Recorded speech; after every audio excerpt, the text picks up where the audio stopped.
Badan Meteorologi, Klimatologi dan Geofisika, BMKG, Stasiun Ahmad Yani Semarang memprediksi cuaca di wilayah Jawa Tengah dalam sepekan ke depan masih berpotensi diguyur hujan dengan intensitas ringan hingga sedang.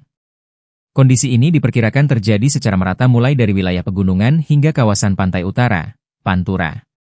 Prakirawan cuaca BMKG Stasiun Ahmad Yani Semarang, Windaratri menjelaskan bahwa wilayah Jawa Tengah, khususnya Semarang berpotensi hujan ringan hingga sedang, sementara wilayah selatan juga secara umum berpotensi hujan.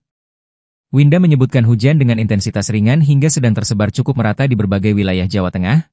Tak hanya itu, potensi hujan lebat juga masih dapat terjadi, terutama di wilayah pegunungan dan dataran tinggi seperti Banyumas, Banjarnegara, Wonosobo, Purbalingga, dan sekitarnya.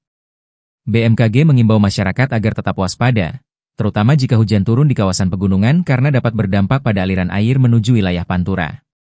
Selain itu, potensi banjir diprediksi terjadi di sejumlah daerah yang berisiko terdampak hujan sedang hingga lebat. Kawasan Pantura masih menjadi wilayah yang lebih rentan terhadap banjir. Adapun daerah yang perlu diwaspadai diantaranya Pantura bagian selatan yang berbatasan dengan pegunungan seperti Batang, Pekalongan, Pemalang, Tegal, Kabupaten Tegal serta Kabupaten Brebes bagian selatan. Secara umum untuk wilayah Kota Semarang masih berpotensi hujan ringan hingga sedang untuk hari ini, terutama untuk wilayah bagian selatan. Untuk 7 hari ke depan juga secara umum berpotensi hujan ringan hingga sedang. Namun perlu diwaspadai juga potensi hujan yang disertai angin kencang dan juga petir atau kilat.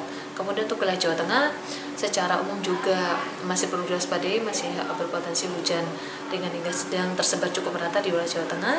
Kemudian potensi hujan lebat juga masih tersebar di wilayah Jawa Tengah, masih perlu diwaspadai terutama di sebagian wilayah sekitar wilayah pegunungan dan juga dataran tinggi.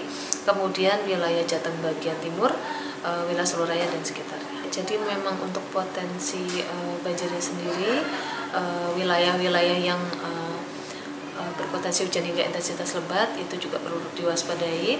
Namun karena wilayah yang lebih rentan banjir itu sebenarnya wilayah Pantura. Jadi mungkin harus diwaspadai juga karena bisa jadi hujannya di pegunungan seperti itu, tapi nanti akan berimbas juga ke wilayah Pantura seperti itu. Pantura, kemudian wilayah Jateng bagian timur itu juga potensi kerentanan terhadap banjir itu lebih besar daripada daerah yang lainnya. Hafifah Nur Hasanah melaporkan dari Kota Semarang, Jawa Tengah.